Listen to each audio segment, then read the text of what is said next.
Bit overcast today, cloudy. Hopefully it won't rain in the middle of this filming session. Fingers crossed. I last left you when I decided to pack my bags and head off to England to seek fame and fortune.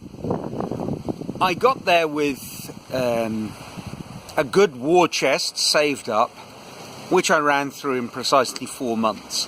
At the time, it was £5 to the pound. It's a lot worse now from any South Africans planning on doing what I did, but even then, 5 to 1, your money doesn't last very long. So I found myself looking to seek my fame and fortune a little sooner than I'd planned. I was hoping to have an extended holiday, so much for that. I tried a few jobs, the standard sort of Antipodean fare, bartending, selling fake stuff door to door and in the streets. I say a standard Antipodean fare. I'm not suggesting that it's only people from the Southern Hemisphere doing those sort of things, but they seem to be the people that I met. Perhaps South Africans and Australians and so forth are just a little bit more desperate due to the currency scenario.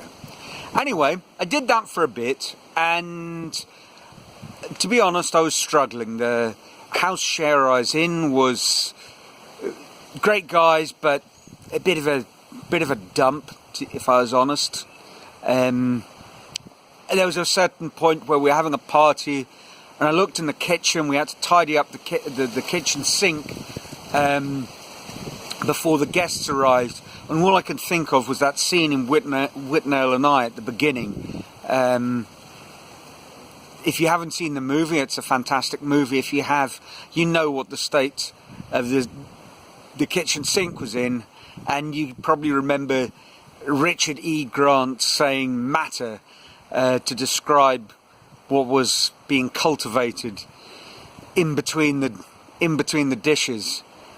So things had got a little rough, and you know, as much as it hadn't been my idea, needless to say, what bailed me out was getting another teaching gig. My mother was visiting an old lady in the hospital whose daughter had come to visit. She lived in London. She got talking to my mum, and lo and behold, they needed someone to stand in for a maths teacher for 6 months. And before I knew it, I was off to North London teaching again. And the 6 months went well, great people, I was enjoying myself, and towards the end of it, the head of the department said, "You know, Neil, have you thought about doing your PGCE?" And again, I kind of was slightly dismissive, and he said, "No, but I appreciate you don't want to go back to university and, you know, school, university tuition fees and all of that, but there's a scheme that won't be up and running for very much longer because it costs money, but basically, they're training teachers on the job. You spend 2 years, 1 day at college, 4 days in a school, and they give you a sort of equivalent of a starting level teaching salary." So I thought, well, I don't know what I'm going to do, so I might as well do this. And I did. And it actually went quite well, and I was really enjoying myself at the school. I'd made good friends amongst the staff. I got on well with the kids. And I kind of decided, you know, I'll get my PGCE, and, you know, there's no running away from it. I'm a maths teacher. Now, I almost managed to scupper that as well. A sort of self-sabotage writ large. Part of the PGCE was writing a sort of a long-form essay, a research subject, as it were, and I was writing on Logo, the programming language, and its applications in maths education. Well, I say I was writing. I was planning to write. It was supposed to take 6 months, and come the final day, and when I say the final day, I mean the day that my college tutor was going to meet with the Senate and decide, you know, who passes and who fails. And there I was. My teaching practice had gone well. I'd managed to put something in my teaching practice file, which at one point had been described by the college tutors as that work of fiction. So they were under no illusions. But the essay, as much as it interested me, and it did, the topic was fascinating. I read a book called Mindstorms by Seymour Papert, who'd, I think, developed Logo. Very, very interesting book. Very, very interesting concept. The lessons teaching Logo to the kids at school had gone very, very well. I just hadn't written anything. So Christine, my college tutor, one of my college tutors, called me into her office. It was the morning. And she said, look, Neil, there's no getting away from this. You are not going to pass unless I have an essay. I'm not going to, make this up to sort of save you. And it would be a waste because you have the makings of a reasonable teacher. But you need to pass. And no essay, no pass. So here's my plan. Here's my offer. So I said, okay, I was hoping there was some sort of negotiation going on here. No. He said, here's a chair. Have a seat. I said, sure. I sat down. She tucked me in, put a pad of paper in front of me, put my notes in front of me, gave me a jar full of biros and said, start writing. Now, keep on going. I'm in the room, you're not leaving the room, we're not going to chat, just write the damn essay. You've got about 4 hours, I don't know how many words you can write in 4 hours, but see what you can do. And lo and behold, at the end of the 4 hours, I had something that was a short, long essay, it has to be said, but there was enough content and I could flesh it out with my worksheets that I'd printed out. And she said, look, this actually is readable, which under the circumstances is nothing short of a miracle, and it would have been very good if you'd actually spent 6 months on it like you're supposed to. But I'm going to go to the Senate, and against my better judgment, I think they'll give you your PGCE. So she did, and I was delighted. The school had offered me a job, sort of.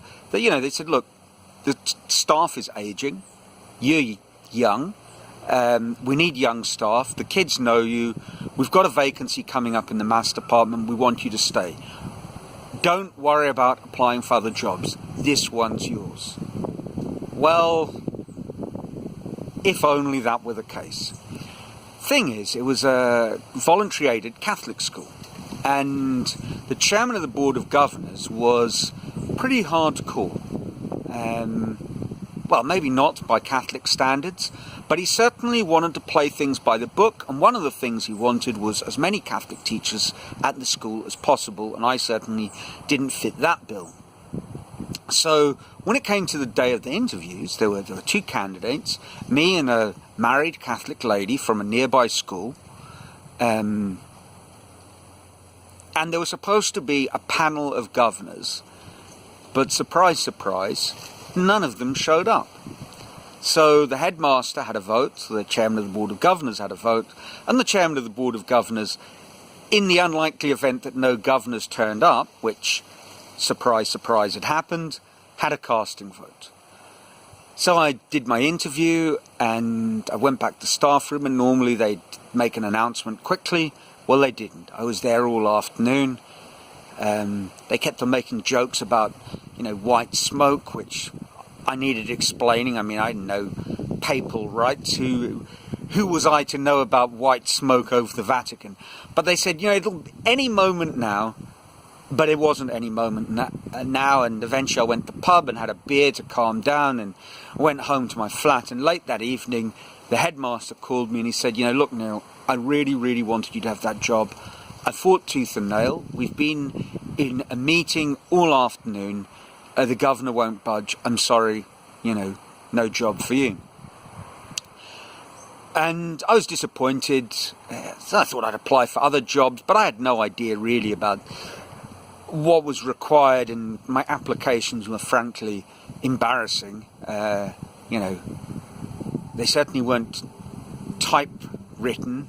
This was pre-computers, but I could have got a typewriter out. No, they were handwritten applications and not very neatly handwritten at that. So surprise, surprise, I didn't get any jobs.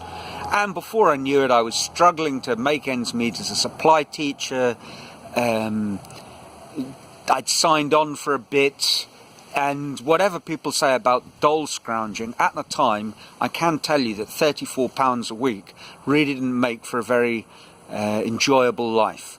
I was living in a council flat. The wind would blow through in a sort of Arctic gale. The windows didn't shut. There was no central heating. You know, if I tried to warm the flat, I had to turn on the stove and try and warm it that way.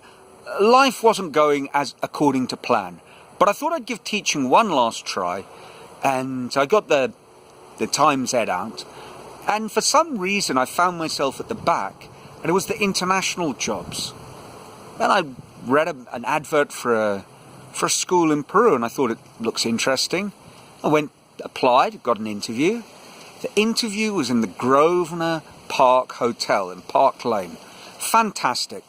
It was a hotel suite, lavish. The owner of the school came in, put a video on, left. I heard him rustling around inside the flat part of his suite, and eventually came out. We had a chat, and at the end he said, what were your expenses? I said, well, a zone 1 and 2 travel card, £2.40 I think it was. So add on £10 for lunch, old boy. So I thought, I could make a living just going to these interviews. But I got the job, and not long after I was on my way to deepest, darkest Peru. All I really knew was Paddington Bear, and I can tell you there are a lot of stories to be told from that phase, the Peru days, which I will save for another parental warning attached series of videos. But that's pretty much how I got to South America. A lot of luck along the way, and people kept on seeming to help me. And, without getting mystical, it was like the universe conspired on my behalf. Or maybe I allowed myself to be nudged in the right direction. And perhaps we all get those nudges from time to time. And that's it for the origin story of how I became a school teacher. I think the next lot of videos are going to be maybe along a different line for a bit. Please let me know what you thought of these. I welcome feedback. I enjoy hearing from everybody. It gets lonely out here in the tropics, in my large and largely empty garden. So I'd love to hear from you. Drop me a line in the comments below. That's it for now. Ciao.